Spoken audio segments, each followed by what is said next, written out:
what's going on, Specimen? It's time for me to review the cards of the expansion so far. We're going to look at Nilfgaard. There is all but one Nilfgaard cards that have been revealed. This is going to be the last card revealed. That is coming directly from Jason Slama, the director of Gwent. He said that on a Twitch stream he did recently, which was really nice to see him doing that. We are going to start at the bottom with this card, Amnesty. But if you guys know, I made a big Reddit post about this card, and I've got a lot to say about it. So I'm gonna kind of talk about that a little bit later. I don't want to start off on a negative footing because I think this expansion is great, and I did make a big Reddit post about it. It was 5 provisions then. They have changed it to 6, so that's great they're listening. But I still have a lot to say about it. So much so it probably demands its own video. I will touch on this shortly, but I don't want to start off on a negative, right? Let's not do that because I'm amazed by some of the cards and interesting designs that they've got here so far. So a 4P spy, 4 provision spy. So disloyal is the new keyword for spy. So it's going on your opponent's side of the board. It is damaging adjacent units by 3. In her spare time, she likes playing practical jokes on others. Her favourite gag is switching foot wraps, and headwear. So a really, really cool card art here. Very much looking forward to seeing the premium. The card art has been leveled up in this expansion, and it's already top tier, right? So love to see it. Brilliant. We've got a 4 provision spy. It is going to be an auto-include for a lot of Nilfgaard Spy, well, every Nilfgaard Spy deck. Obviously, being able to deal 3 damage is pretty good, but being able to deal 2, ways of 3 damage is very strong indeed. Of course, you're able to play around this if you're playing against Nilfgaard. You're not going to put, 2, 3 strength engines next to each other. Really, really, really good card, though. Love the design. I don't think it's overtuned. It's very strong, but really good. It's going to clean up lava as well, which hopefully is going to, make them slightly less good, and could explain why lava's not been nerfed to like 6 provisions or anything like that before. So yeah, really cool card. Big fan. We've got Angry Mob here, who I do feel like I was part of this Angry Mob on Amnesty, and to be honest, I probably am still part of the Angry Mob. Want to know their secret? They're always angry. So this is on deploy, going to damage an enemy unit by 2, which is pretty weak. But if you target a spy, it is going to boost itself by 2, so it's going to play for 7 points in that case if you're damaging a spy. Pretty good. I think a key target for this might be like a Joachim or something like that you don't necessarily want to kill, because I feel like having spies down in your opponent's side of the boards can be quite useful, like filling their side of the board up and other synergies like that. But there's not that many spies that are more than 2 strength, so I don't think this card's particularly good. I don't see it having much play, but equally, still, it's not completely terrible. Yeah, I don't think this is a great card. This is the Operative, which is just a 3 strength spy. It's a token spawned by the Usurper. So up next in Nilfgaard, we're going to keep scrolling. We have the Mage Torturer. What an amazing premium. We saw this in the trailer. We weren't sure who this was, but she has a Nilfgaardian necklace on, and it's just an unbelievable premium. She has Veil, which means she cannot be poisoned or locked, and a Simulate as well. And on deploy, she's going to give an enemy unit spying. Very hard to assess this card. It's one of those cards, it's not just like straight up value. It's not what I'd call like an Alzor's Thunder where, the value is kind of obvious. It's relying on synergy. We'll obviously look at the next card here, which is going to have quite a lot of synergy with. But equally, this Simulate tag with Veil, 4 strength for 5 is not bad. You've got 4 strength for Simulate cards at 4 provisions that don't have Veil, but they also don't have the deployability, so it seems pretty reasonable. I don't think it's going to see that much play, but it's hard to tell, to be honest, with this card. So I would say this one seems sort of like on the lower side of things, but as I say, it's pretty difficult to tell with that card. Next up, we've got Seditious Aristocrats. They love expensive wine, horse riding, and good old backstabbing. Great little flavor text there. On deploy, it's going to boost self by 1 for every spying enemy unit. So for instance, if you've played Mage Torturer, that 1 spy, this would then play for 5 plus a Simulate with Veil. So, a little bit of synergy you're seeing there already. And whenever a enemy unit gains spying, boost self by 1. This card seems really good, to be honest, because I'm pretty sure when you play cards like Operatives, that counts as gain spying. So you're going to get a lot of synergy with the Seditious Aristocrats of Usurper. If you have one of these down on the board and you play Usurper in round 2 or 3, which we'll look at in a little bit. I did do the video on it, so I'm sure you're familiar with Usurper. He's going to spawn 1 of these in round 1, 2 of them in round 2 and 3. So you'll get quite a lot of value off this card. This card seems really good. a nice engine for the spy decks. Certainly stronger than the Mage Torturer, but wouldn't surprise me if, I think you'd always run 2 of these or maybe 1 of these or something like that. Really nice card, the Seditious Aristocrats. Great to see spies making a real comeback. Next up, we've got Cut the Grass. Shout out to Flo, who made a great meme. Here it is on screen. Coupe de Grace. Oh my god, I'm sorry. Who is an Echo card. So Echo means if you play it, it's going to go to your graveyard.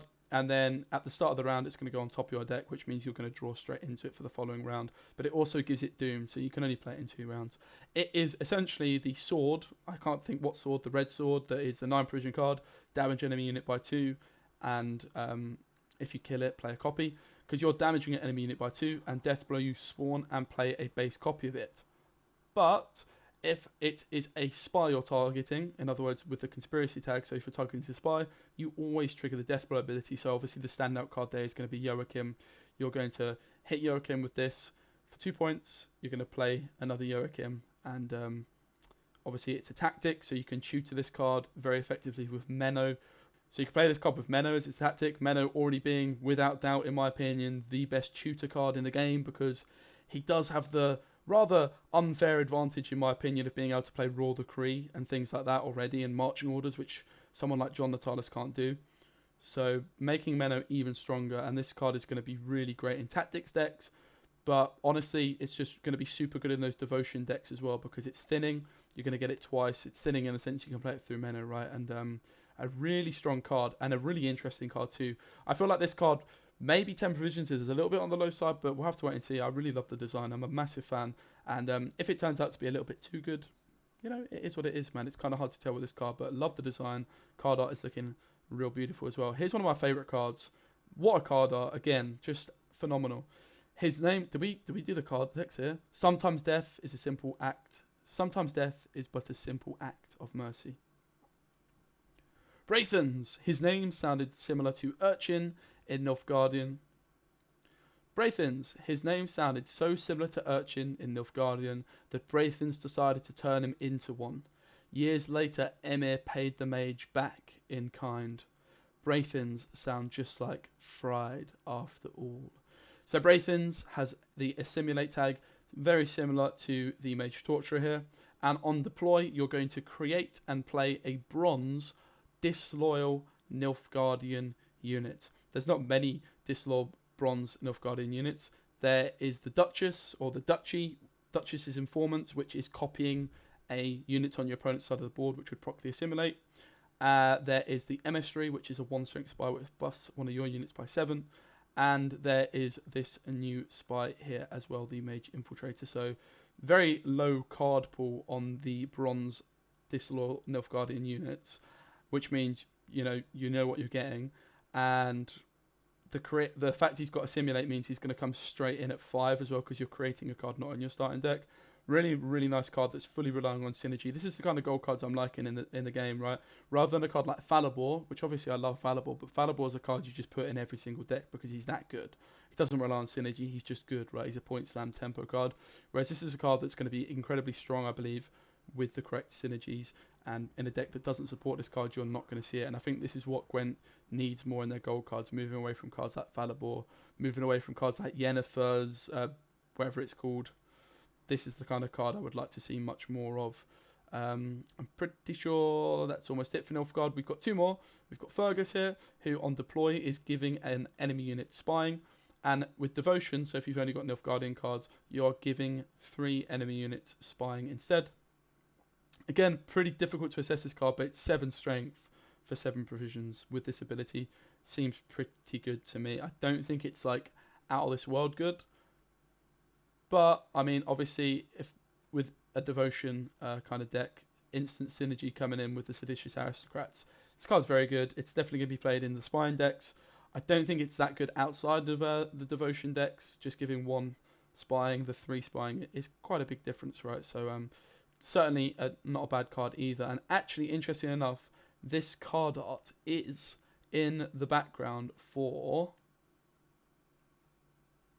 the Seditious Aristocrats here. If you look behind there, the Seditious Aristocrats, that is in fact Fergus Far Emrys there. So, and then we've got Usurper, who I've talked about in great detail already.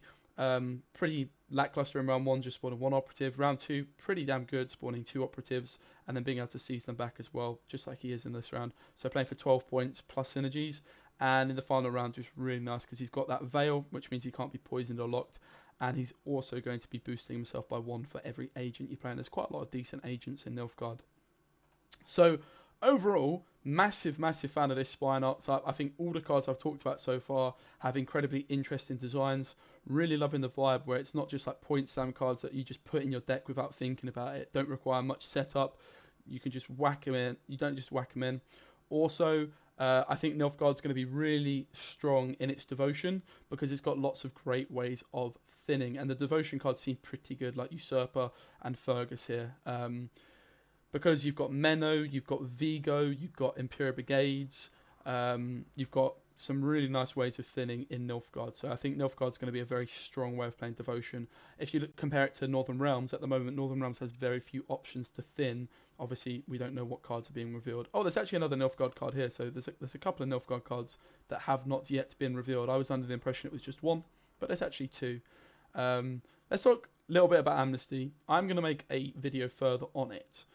First of all, it was 5 provisions. Now, if you just compare this card to, for instance, a Thunder. A Thunder plays for 5 damage, 5 removal, 5 points, right?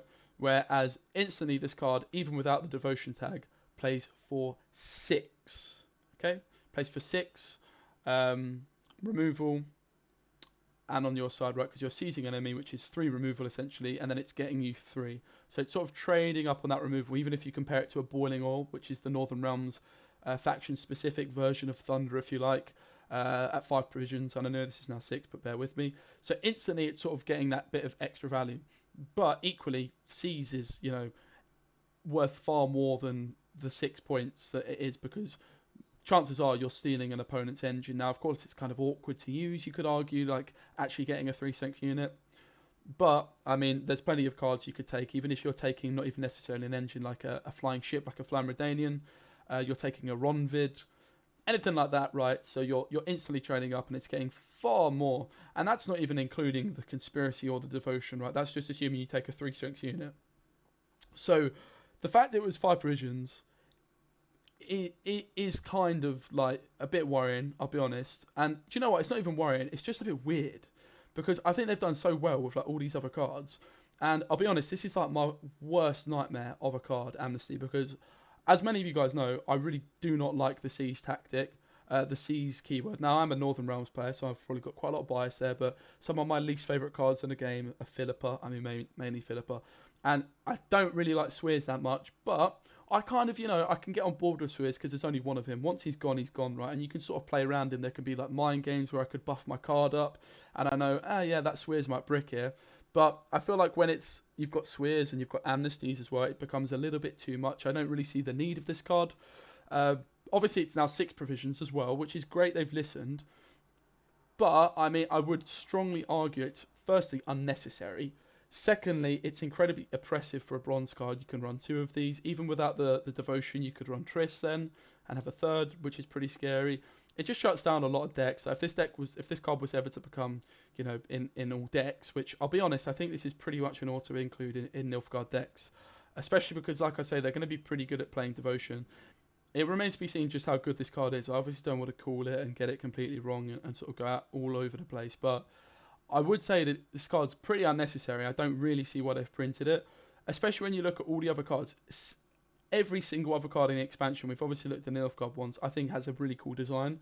Whereas this is just Swears, but as a tactic card, which I don't really see why Nilfgaard needs that, especially when we're introducing Veil as this really cool way of, you know, sort of mitigating locks and poisons, which are, you know, they're Nilfgaard's middle names. Giving them the Seize things is going to allow them to take units with the Veil and use it for themselves. So it's improving their Ardle. It's also, of course, tutable through Menno. You can play this card through Stefan and create 2 in 1 turn for just like some really scary stuff. You could also potentially play it through Triss if you're not worried about Devotion. Obviously, you've got Swears as well as Ardle and Damien and Letho, and it just seems like an awful lot of Seize. And Siege is something that I really hate playing against, and I particularly hate playing against Siege when I'm going first, as I could put an engine down on the board and it gets stolen. Now Amnesty's also got this other thing where the fact it's buffing it up by 2.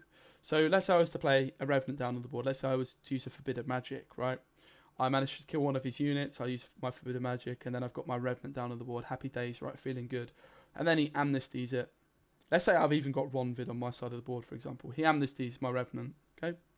My Revenant's then at 5 strength on his side of the board, so that's paid for 8 points, instant tempo. 8 tempo, denying me my engine and giving him his own engine. It just seems incredibly oppressive and honestly completely unnecessary. I think it's the last thing Nilfgaard needs. If you were to give this card to Skellige, I'd be like, oh. But giving it to Nilfgaard, like, I know it's kind of Nilfgaard's vibe, but they've got Swears. Like, this is just completely unnecessary in my opinion. I really appreciate the fact that they have, listened to the community feedback. They've taken it off 5, but realistically, the card would have been completely busted at 5, like unbelievably so.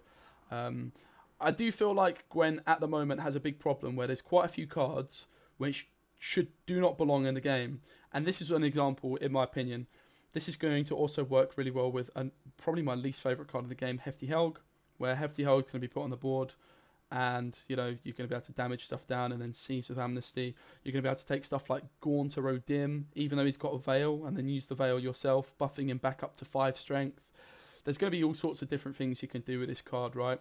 And the argument is, well, this card can brick, but can it really? Like, you can't actually play around this card, because how many decks are there in the game that don't use 3 strength units? There's none, right? I mean, I could be wrong, but you can't play around a card that seizes 3 or less. Just like you can't play around Philippa, right? Because Philippa can go up to 9 coins. So the only real way you can play around these seize cards is by trying to not let them seize good stuff, which with Swears you can sort of like delay some of your engines maybe, but when they've got Swears and Amnesty, it's like, okay, well, I can play my engine and then it's just going to get stolen, and I can play another engine and that's going to get stolen. I really just hate this card, man. I feel like it's super oppressive. I know probably CDPR are a bit sick of coin flip, but realistically it's really oppressive going second as well, because I could lead with an engine, their first play is Amnesty, they've got a 5 strength engine then, right? Now obviously you could play around it slightly, but you really can't, because it's 3. I feel like what this card, if they want to have seize cards that have this conspiracy synergy, because I understand that they wanted to link it with spies, at 3 power this is just not going to be used on spies. If you want it to be used on spies, you need to make it a 2 strength seize, or a 1 strength seize that's exclusively for spies, or really requires some setup. I hate this card so much, I can't even tell you. I probably will make a separate video on it, because I do think it needs to be, broken down in more detail. Let me know what you guys think. Am I overreacting? It's possible, right? I am biased. I play Northern Realms pretty well, not exclusively, but I don't like any of the sort of seize cards, and I just think it's completely unnecessary. It's more my issue with this card, really, and being a tactic and all those sorts of things. It's just I'm very worried about this card, especially with the introduction of Veil. It's like, okay, Nilfgaard, let's not run poison anymore, let's not run locks, let's just run seizes instead, which is like even worse. Thank God it's not 5 provisions. Does this card need to exist though when Swears already exists and sees a lot of play at 8 provisions? I don't think so. This is 2 provisions less than Swears. Obviously it doesn't have a body, but what it does have is it boosts it up out of, if it's stealing a Revenant, it's not in my fallible range anymore, it needs a Thunder, and I would argue that is actually better than Swears. I would argue this card at 8 provisions as a gold card would be used over Swears. I could be wrong on that, right?